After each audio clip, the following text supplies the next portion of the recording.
தமிழ் சொந்தங்கள் எல்லாருக்கும் வணக்கம். நான் உங்கள் அமெரிக்கன் தமிழ் ட்ராவலர். இன்றைக்கி நம்ம என்ன வீடியோ பார்க்க போகிறோம் அப்படின்னா, ஜார்ஜியாவில், அதாவது அட்லாண்டா ஜார்ஜியாவில் இருக்கக்கூடிய ஜார்ஜியா அக்வேரியம், அதை தான் நம்ம பார்க்க போகிறோம். இந்த அக்வேரியம் 2005 இருந்து 2012 வரைக்கும் வேர்ல்ட்ஸ் லார்ஜஸ்ட் அக்வேரியமாக இருந்தது. அந்த டைட்டில் இப்போ கிடையாது. ஆஃப்டர் 2012க்கு அப்புறம் அந்த டைட்டில் வந்து அதை அவங்க லூஸ் பண்ணிட்டாங்க. பட் ஸ்டில் வந்து இன்னுமே largest aquarium in United states. இந்த அக்வேரியம் எங்கே இருக்குது அப்படின்னா, அட்லாண்டா டவுன் டவுனில் சென்டினியல் ஒலிம்பிக் பார்க். அந்த சென்டினியல் ஒலிம்பிக் பார்க் வந்து 96 ஒலிம்பிக்ஸ் நடக்கும்போது கட்டப்பட்ட ஒரு இது. அதுக்கு பக்கத்தில் கொக்கோகோலாவோட ஒரு மியூசியம் இருக்கும். அந்த மியூசியமுக்கு ஆப்போசிட்டில் இருக்குது. மோர் தென் 11 மில்லியன் கேலன்ஸ் அவங்க வந்து தண்ணி யூஸ் பண்ணுறாங்க. அங்கே இருக்கக்கூடிய டேங்க்ஸோட கெப்பாசிட்டி அது. வேல் ஷார்க்ஸு, மேன்ட்ரேஸு, பெலுகா வேல்ஸ் இப்படின்னு சொல்லிட்டு எக்கச்சக்கமான விதவிதமான கடல் சார்ந்த உயிரினங்களை வந்து அவங்க அங்கே ஹோஸ்ட் பண்ணியிருக்காங்க. அதில் முக்கியமாக பார்த்தீங்கன்னா 6.3 மில்லியன் கேலன்ஸ் ஆஃப் வாட்டர் கொள்ளக்கூடிய ஒரு சிங்கிள் டேங்க் இருக்குது. அதுதான் வந்து அந்த அக்வேரியமோட ஒரு சென்டர் பீஸாக இருக்கும். அதுக்குள்ளே பார்த்தீங்கன்னா தௌசண்ட்ஸ் ஆஃப் ஃபிஷ்ஷஸ் வந்து அவங்க போட்டிருப்பாங்க. மான்ட்ரைஸ் இருக்கும், உள்ளே வந்து வேல் ஷார்க்ஸ் இருக்கும், டிஃப்ரெண்ட் வேல்ஸ் இருக்கும், அப்புறம் சின்ன சின்ன மீன்ஸு, சின்ன சின்ன இதுவாக இருக்கும். அதில் வந்து அவங்க ஃபீடிங் டைமில் போனீங்கன்னா அவங்க ஃபீட் பண்ணுறது, அவங்க அந்த ஃபிஷ்ஷுங்களுக்கு வந்து சாப்பாடு கொடுக்குறது, அந்த டைவர்ஸ்லாம் வந்து நம்ம பார்க்கலாம். அது வந்து ஒரு டிஃப்ரெண்ட் அட்ராக்ஷனாக இருக்கும். இந்த அக்வேரியமை விசிட் பண்ணுற நிறைய பேர் அங்கே போய் கொஞ்சம் நேரம் உட்காந்துருந்துட்டு அந்த ஃபுல் டேங்கை வந்து உட்காந்து என்ஜாய் பண்ணிவிட்டு வருவாங்க. ஸோ நீங்கள் ஜார்ஜியா அக்வேரியம் போகிறீங்க அப்படின்னாக்க பார்க்கிங் வந்து பார்த்தீங்கன்னா அவங்களோட பார்க்கிங் கராஜே இருக்குது. ஜார்ஜியா அக்வேரியமோட பார்க்கிங் கராஜே இருக்குது. ஆனால் அது வந்து ரொம்ப குயிக்காக ஃபில் ஆகிடும். இப்போ நீங்கள் வந்து ஏதாவது ஒரு லாங் வீக்கெண்ட்லாம் போகிறீங்க, ஒரு டிமாண்டான டேலலாம் போகிறீங்கன்னா குயிக்காக ஃபில் ஆகிடும். நீங்கள் அங்கேயே பார்க் பண்ணிவிட்டு அங்கேயே பே பண்ணிக்கலாம். அப்படி இல்லைன்னா ஜார்ஜியா அக்வேரியமை சுற்றி எக்கச்சக்கமான பார்க்கிங் இருக்குது. நீங்கள் முன்னாடியே கொஞ்சம் ரிசர்ச் பண்ணிட்டு போனீங்கன்னா $10 $25 $50 வரைக்கும் வந்து உங்களுக்கு டிஃப்ரெண்ட்டான லாட்ஸ் இருப்பாங்க. கராஜஸ் இருக்கும். நாங்கள் வந்து வெளியில் ஒரு ஹோட்டலோட பார்க்கிங்கில் தான் நாங்கள் பார்க் பண்ணிவிட்டு பே பண்ணிவிட்டு போயிருந்தோம். நீங்கள் வந்து எக்கச்சக்கமான பார்க்கிங் இருக்குங்கிறதுனால முன்னாடியே நீங்கள் ரிசர்ச் பண்ணிட்டு போங்க. டவுன் டவுன் அப்படிங்கிறதுனால பார்க்கிங் வந்து ரொம்ப லிமிட்டடாக இருக்கும். அதுவும் இல்லாமல் ஜார்ஜியா அக்வேரியமோட பார்க்கிங் வந்து நீங்கள் வெரி ஏர்லியாக ஒரு 9 o'clock அந்த மாதிரி போகிறீங்க, திறக்கிறப்ப டைமில் போனீங்கன்னா மட்டும்தான் உங்களுக்கு அங்கே உள்ள பார்க்கிங் கிடைக்கும். இல்லாத பட்சத்தில் வந்து நீங்கள் வெளியில் பார்க் பண்ணுற மாதிரி தான் இருக்கும். சரிங்க, இப்போ வந்து நம்ம இதோட கடைசி பார்ட்டுக்கு வந்துட்டோம். இப்போ நம்ம என்ன 2 விஷயங்கள் பார்த்துடலாம் அப்படின்னா, பார்க்கிங் எப்படி, ரெண்டாவது வந்து டிக்கெட் என்ன அப்படிங்கிற மாதிரி. ஸோ நீங்கள் வந்து ஜார்ஜியா அக்வேரியமோட ஆன்லைன் டிக்கெட்டே நீங்கள் புக் பண்ணிக்கலாம். ஆன்லைன்லேயே டிக்கெட் புக் பண்ணிக்கலாம். அதில் வந்து டிக்கெட் ப்ரைஸிங் பார்த்தீங்க அப்படின்னா $54 $70 வரைக்கும் வேரி ஆகும். அது டேட்டு டைமை பொறுத்து. நீங்கள் 4 மணிக்கு மேலே போய் பார்க்க போகிறீங்க அப்படின்னா வந்து உங்களுக்கு கம்மியான டிஸ்கவுண்டட் ப்ரைஸில் இருக்கும். இல்லைனா வந்து நீங்கள் வேறு ஏதாவது ஒரு ஈவெண்ட்டோட சேர்த்து நீங்கள் டிக்கெட் வந்து நீங்கள் வாங்குறீங்க அப்படின்னா உங்களுக்கு அப்பயும் வந்து டிஸ்கவுண்டட் டிக்கெட்ஸ் கிடைக்கும். அதாவது வந்து பார்த்தீங்கன்னா இப்போது வேர்ல்ட் ஆஃப் கொக்கோகோலா அப்படிங்கிறது வந்து கொக்கோகோலாவோட மியூசியம், அதுவும் நீங்கள் அக்வேரியமும் சேர்த்து வந்து நீங்கள் வாங்கலாம். இல்லை வந்து அட்லாண்டா சிட்டி பாஸ் அப்படின்னு சொல்லியிருக்கோம். அதில் வந்து பார்த்தீங்கன்னா 5 டிஃப்ரெண்ட் அட்லாண்டாவோட அட்ராக்ஷன்ஸ் வந்து அதில் கவர் பண்ணியிருப்பாங்க ஒரே டிக்கெட்டில். ஸோ நீங்கள் அந்த மாதிரியெல்லாம் வந்து நீங்கள் வாங்கி யூஸ் பண்ணிக்கலாம். நீங்கள் டேரெக்டாக வெறும் அக்வேரியமோட டிக்கெட் மட்டும் வேணும் அப்படின்னா நீங்கள் வந்து ஜார்ஜியா அக்வேரியமோட வெப்சைட்டில் போய் டேரெக்டாக புக் பண்ணிக்கலாம். அது வந்து டைனமிக் ப்ரைஸிங் தான், ஸ்டாண்டர்ட் ப்ரைஸிங் கிடையாது. நீங்கள் வந்து எனி டே போகிற மாதிரி இருந்துச்சுன்னா அது $70. இப்போ நான் இந்த வீடியோ வந்து ரெக்கார்ட் பண்ணுற டைமில் வந்து திஸ் இஸ் த ப்ரைஸ். அது கூடலாம் இதுக்கப்புறம் இந்த ஃபியூச்சரில். பட் வந்து $70 வந்து நீங்கள் எனி டைம் போகிறதுக்கானது. நீங்கள் ஒரு ஸ்பெஷல் டேவை பிக் பண்ணி ஸ்பெஷல் டைம் ஃப்ரேம் வந்து உங்களுக்கு ஒரு டைம் விண்டோ கொடுப்பாங்க. அந்த டைம் விண்டோவை நீங்கள் பிக் பண்ணுற மாதிரி இருந்துச்சுன்னா $54 $70 வரைக்கும் பேஸ்ட் ஆன் உங்களுடைய டேட் அண்ட் டைமை பொறுத்து அது மாறும். ஏதாவது லாங் வீக்கெண்ட் இருக்குது, இல்லை வந்து வேறு ஏதாவது டிமாண்ட் அதிகமாக இருக்குது அப்படின்னா அவங்களோட ப்ரைஸஸ் வந்து அதிகமாக இருக்கும். நாங்கள் போயிருந்த டைம் வந்து கிறிஸ்மஸ் டைம் அப்படிங்கிறதுனால அக்வேரியம் முழுசுமாகவே வந்து பார்த்திங்கன்னா நிறைய கிறிஸ்மஸ் டெக்கரேஷன்ஸு, அந்த கிறிஸ்மஸ் ட்ரீஸு, லைட்ஸு, அலங்காரங்கள்லாம் வந்து ரொம்ப அழகாக பண்ணியிருந்தாங்க. இதுதாங்க நான் சொன்ன அந்த 6.3 மில்லியன் கேலன்ஸ் கொள்ளளவு இருக்கக்கூடிய ஒரு சிங்கிள் டேங்க்கு.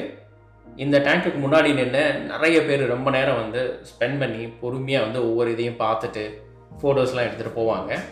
இதை நீங்கள் போனீங்கன்னா மறக்காமல் வந்து நிறைய டைம் வந்து இதுக்கு ஸ்பெண்ட் பண்ணுறதுக்கு நீங்கள் பிளான் பண்ணி அகாமடேட் பண்ணிக்கோங்க.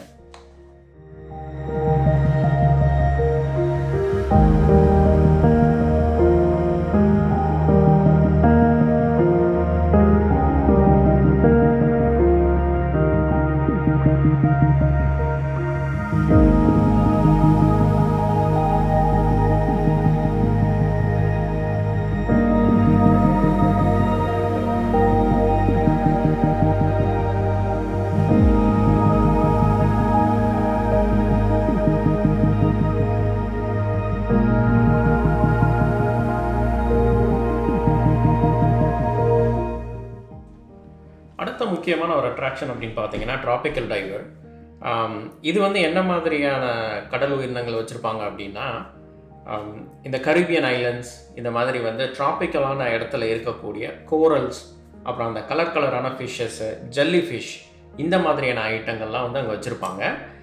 இது வந்து குழந்தைங்க இருந்தாங்கன்னா ரொம்பவே என்ஜாய் பண்ணுவாங்க. ஏன்னா அந்த கலர்ஃபுல்னஸ்க்கு. இங்கேயே வந்து பார்த்திங்கன்னா ஒரு பெரிய டேங்க் ஒன்று இருக்கும். ரொம்ப பெரிய டேங்காக இருக்காது, பட் ஆனால் ஓரளவுக்கு நல்ல பெரிய சைஸ் டேங்காக இருக்கும். அந்த எண்டில் போயிட்டே இருந்தீங்கன்னா அங்கே வந்து பார்த்திங்கன்னா நீங்கள் வந்து நின்று பொறுமையாக வந்து அந்த கலர் ஃபிஷ்ஷஸ், நிறைய ஃபிஷ்ஷஸ் வச்சுருப்பாங்க. நம்ம அந்த நீமோவில் வர க்ளவுன் ஃபிஷ்ஷு, அப்புறம் அந்த ஃபைண்டிங் டோரி, அந்த மாதிரியான ஃபிஷ்ஷஸ் எல்லாமே வந்து கலராக டிஃப்ரெண்ட்டாக ரொம்ப அழகாக இருக்கும். குழந்தைங்களுக்கு ரொம்ப ரொம்ப பிடிக்கும். குட்டியான ஃபிஷ்ஷஸாக இருக்கும்.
இங்கே இந்த ஒயிட் கலரில் இருக்கிறதாங்க வந்து பெலுகா வேல்ஸ் அப்படின்னு சொல்லுவாங்க.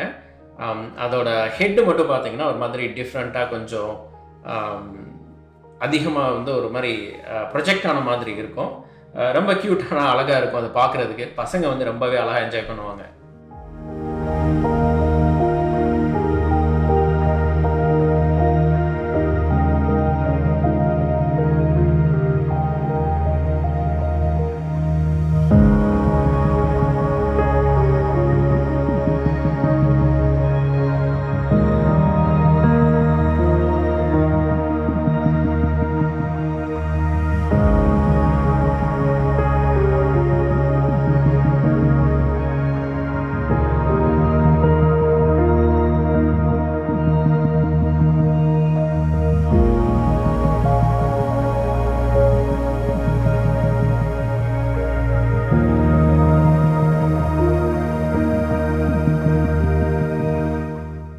நாங்கள் அப்படியே எல்லாமே சுற்றி பார்த்துட்டு ஃபைனலாக வந்து டால்ஃபின் கோஸ்ட் அப்படின்னு சொல்லிட்டு ஒரு ப்ரெசன்டேஷன் இருக்கும். இது என்ன பண்ணுவாங்கன்னா ஒரு டால்ஃபின்ஸை வச்சு ஒரு ஷோ பண்ணியிருப்பாங்க. அது வந்து ரொம்ப நல்லாயிருக்கும். போய் உட்காந்து நீங்கள் பொறுமையாக பார்க்கலாம். ஆனால் என்னென்னா ஒரு நாளைக்கு 3 டைமில் மட்டும்தான் வந்து அந்த டால்ஃபின் ஷோ இருக்கும். 11:30, 3 o'clock அண்ட் 6 o'clockங்கிற மாதிரி. உங்களோட டிக்கெட்லேயே வந்து அந்த டால்ஃபின் ஷோக்கான டிக்கெட்டும் வந்து இன்க்ளூடட். ஆனால் நீங்கள் என்ன பண்ணணுன்னா எந்த டைமுக்கு போகிறீங்கன்றதை நீங்கள் முன்னாடியே ரிசர்வேஷன் வந்து பண்ணி வைக்கணும். ஸோ அதை வந்து நீங்கள் மறந்துடாமல் அந்த டேயில் தான் நீங்கள் பண்ண முடியும். அன்றைக்கி காலையில் நீங்கள் பண்ணணும். எதர் வந்து நீங்கள் ஆப்லேயோ இல்லை வெப்சைட்லேயோ நீங்கள் பண்ணணும். ஒரு $5 எக்ஸ்ட்ரா நீங்கள் பே பண்ணிங்க அப்படின்னாக்க ஒரு க்ளோசர் லுக்கு, டிஃப்ரெண்ட்டான சீட்ஸ், அதாவது முன்னாடி ஃப்ரண்ட் ரோ சீட்ஸ்லாம் வந்து உங்களுக்கு கிடைக்கும். அந்த $5 நீங்கள் பே பண்ணிங்கன்னா அந்த இது கிடைக்கும். ஸோ இதை வந்து பொறுமையாக உட்காந்து அழகாக வந்து என்ஜாய் பண்ணுற ஒரு ஈவெண்ட்டு. ஸோ அதனால் அந்த ஃபோன் அது இதெல்லாம் வச்சுட்டு வந்து எல்லோரும் என்ஜாய் பண்ணுங்கள் அப்படின்னு சொல்லுவாங்க. ரொம்ப நல்லாயிருக்கும். ஒரு நிறைய டால்ஃபின்ஸை வச்சு அவங்க வந்து ஒரு ஷோ வந்து அருமையாக ஆர்கனைஸ் பண்ணியிருப்பாங்க.